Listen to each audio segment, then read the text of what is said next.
Mr. Sawan, I think it's either next week or the next week. Swimmers are missing the entire Friday. Okay. And then if we make districts, then it's the next Friday also. Friday, January 22nd. Please stand for the pledge of allegiance. I pledge allegiance to the flag of the United States of America and to the republic for which it stands, one nation, under God, indivisible, with liberty and justice for all.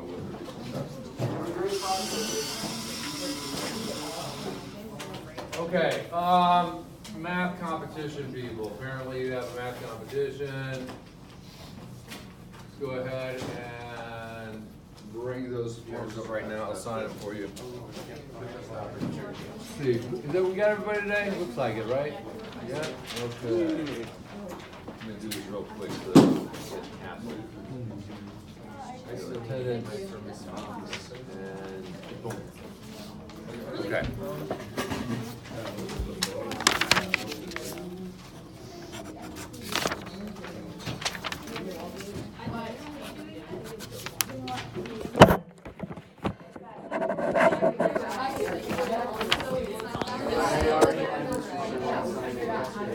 Hey Joe, I knocked over your phone. How do you have it angled? Just have it like angled. Okay, over well. here mostly. There we go. Okay. Okay, break out your notes, guys. It is ready. We are ready to move along. Do you guys have any questions over any of the material we've discussed so far? Okay. We finally get to it. The wave mechanical model of the atom, also known as the quantum mechanical model of the atom, was put forth by Schrodinger. Schrodinger, as you may recall, I gave you a little intro into this, saw the work of Bohr. It was just too much a coincidence. It worked so darn well to explain the line spectra of hydrogen. He had to be on something. Quantum theory, yeah, there must be something there, but obviously there was an issue. It couldn't work for any other element. Schrodinger again decided that, look, I think the answer is in quantum theory, but I'm thinking about the second part that was put forth by de Broglie. The fact that specifically EMR could behave as a wave, matter could behave as a wave.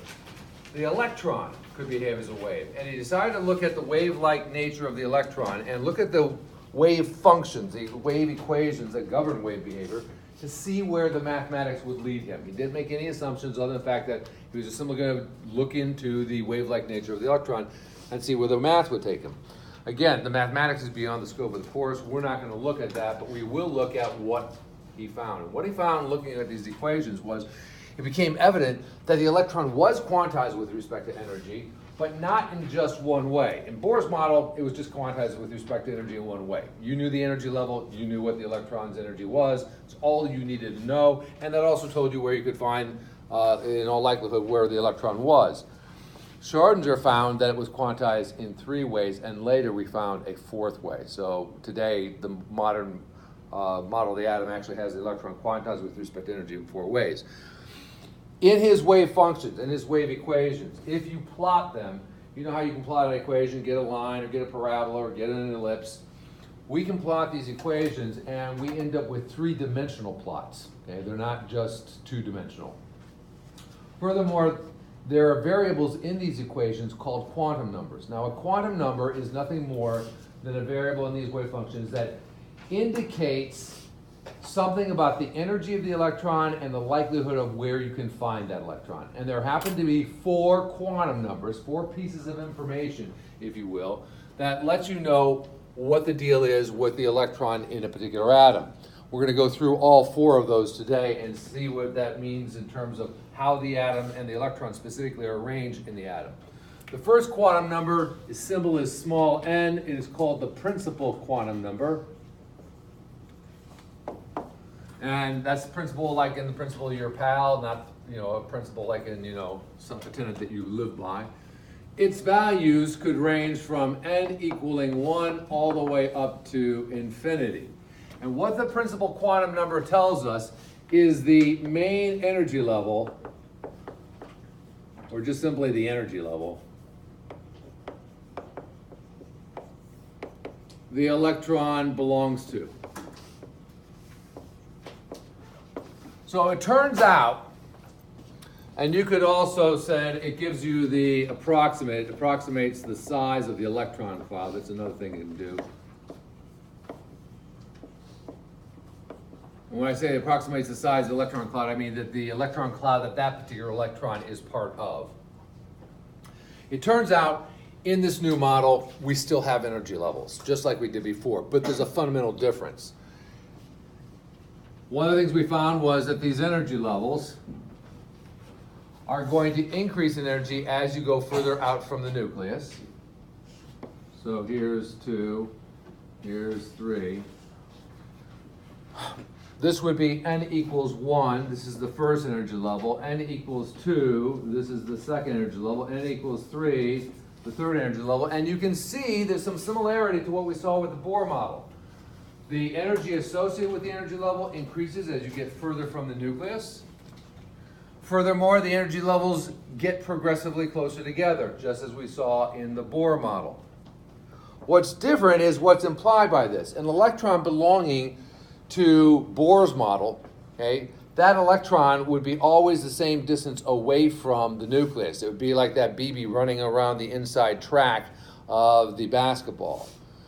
In the Schrodinger model, all we're saying is that this energy level is the electron that it belongs to, and we have a high degree of probability of finding the electron anywhere from here all the way into the nucleus and back out again. So an electron belonging to that first energy level could be found anywhere within this region of space with a high degree of probability. In fact, we might even find an electron out here. It's possible. It's not likely, but that a possibility exists. An electron belonging to the second energy level could be found all the way from here, all the way back down to the nucleus and back out again. So there was some common space sort of formed. It reminds me of when I was younger. I didn't live around here. I lived in Akron. It's a much shorter distance. We lived on a city block. And I'm the eldest of 4 children. I got 3 younger sisters. Being the eldest, how many are in here are the eldest? Okay, yeah. Yeah, so you guys argue about that? Okay. No, he's older. Do you have younger siblings too? Yeah. Okay, all right. So actually, those of you who have an older sibling, raise your hand. Okay, I want you to go home and you call them up or you go up to them and say, thank you, thank you, thank you. Because believe it or not, it's the older ones that wore your parents down to the point where why you're getting away with murder compared to what we used to get away with. It is, yeah, and the elder people know what I'm talking about. It is true. We've worn them down. Being the eldest does have some advantages in the sense of as you're getting older, you get more freedoms sooner because you're older. So when we were younger, my sisters were not allowed to cross the street. They had to play on the block that we were on. I, on the other hand, was allowed to cross the street to go to other blocks. So you could find me here. You might find me here on the block that I lived on. Okay? My sisters, on the other hand, you'd find just on that city block, except for the middle child, she was a rebel. So occasionally you'd find her out here, but she wasn't supposed to be. It just wasn't likely. And n equals 2 electron, it's sort of like I'm the n equals 2 electron. And n equals 2 electron might be found here at a given instant. You might possibly find an n equals 1 electron out here. It's not very likely though. Generally, an n equals 1 electron is going to be found in this region of space. This electron though, the n equals 2 electron, is still going to be higher in energy than an n equals 1. So they're sharing common space, just like I shared, I was on the same block as my sisters, plus I had additional space that you would likely find me in. Questions at all? Yes, Maria. Can the n equals 2 electron be from the n equals 2 line all the way to the... Yeah, I could find the n equals 2 electron here. I could even find it out here. Now, it's not likely, but that was the possibility exists. So the n equals 1 electron, that's like an unlikely. If you got an n equals 1 electron out here, that's just not very likely, right? It's like the middle child rebel, occasionally you'll find her out there, but really it's not normally where you, much more likely to find it within this region of space. So far, so good? I think of energy levels, and really, guys, my wife said, why don't you stay home? Okay, I haven't been sleeping that well. I've only got 4 hours in the last 2 days. Well, no, I got 4 hours yesterday. I got 4 hours today. But I got the AP test graded, so that's the silver lining. So why don't you stay home? So I said, no, we're doing the wave mechanical model of the atom. So what's that? It is the most abstract, intense thing we do all year long. I said, can you do it? With my eyes closed. I said, I want the students to understand what it is that we're working with as we go through this but it's so abstract, and whenever you're dealing with something really abstract, it helps to use analogies. And so an analogy I think that would be useful for you to think of is think of energy levels as sort of like a building. We're going to try to figure out which electron, which building the electron's in. It could be in the first building, it could be in the second, it could be in the third. You guys with me? All right. If you know what building your electron is in, it turns out that, well, you guys know buildings have floors, right? Turns out that these energy levels, yeah, they have sublevels. So our second quantum number, script L. Script L is known as the angular momentum quantum number. Script L is also referred to as the azimuthal quantum number. I don't care if you call it the angular momentum quantum number or if you call it the azimuthal quantum number. If I were to ask you about it, it's up to you which one you use. However, if I use either, you shouldn't be raising your hand, what's that? You should know the names for both. The azimuthal quantum number, angular momentum quantum number, can have allowable values of script L equaling n minus 1, excuse me, from 0 all the way up to n minus 1. And what the angular momentum quantum number is, it specifies the sublevel the electron is in. You need to say that. If I say, what's the second quantum number tell you? Don't say sublevel. Because I asked the student, sublevel? What do you mean sublevel? Sublevel. Right, okay, what do you mean? Sublevel. I mean, that's all he could say, okay? So it's the sublevel that the electron belongs to. It also does one other thing. It determines the shape of the orbital. And I'll talk more about that shortly. Now, if you go into the first building turns out to only have one floor. You know how that is sometimes, you know, you go in a building, there's only one floor to it. That first building only has one floor. We call it the first floor. Well, for sublevels, we happen to call it script L equals 0 sublevel.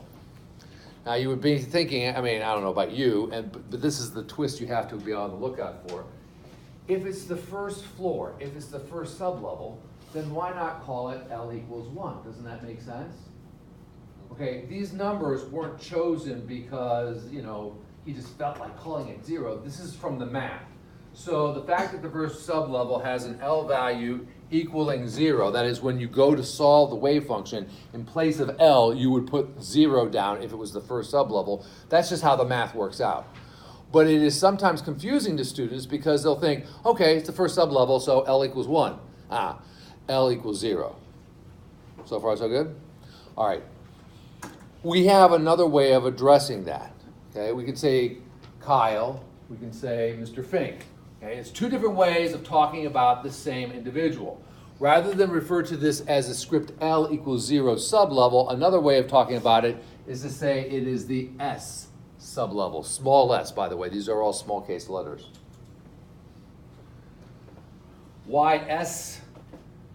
Schrödinger was fond of spectroscopists and used words that they used in describing line spectra to choose the letters he decided to use. So he just chose S, which I think was for spectral. And so this is the S sublevel. That means that an electron belonging to the first energy level, the S sublevel, well, you'd walk into the building, it's one floor, you're there, it's one and the same thing. If you go to the second